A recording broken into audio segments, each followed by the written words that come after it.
proud of the ability to restore service to Lynn earlier than planned, less than originally cost, and I'm really happy to be able to be here today with everyone 2 months after reopening the station and seeing how good the ridership is and seeing just how important it is to the folks that use it.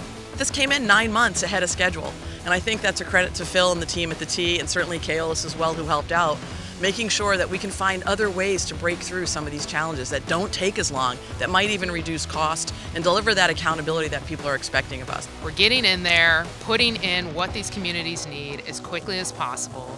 This is the same thing with the Accelerated Track program.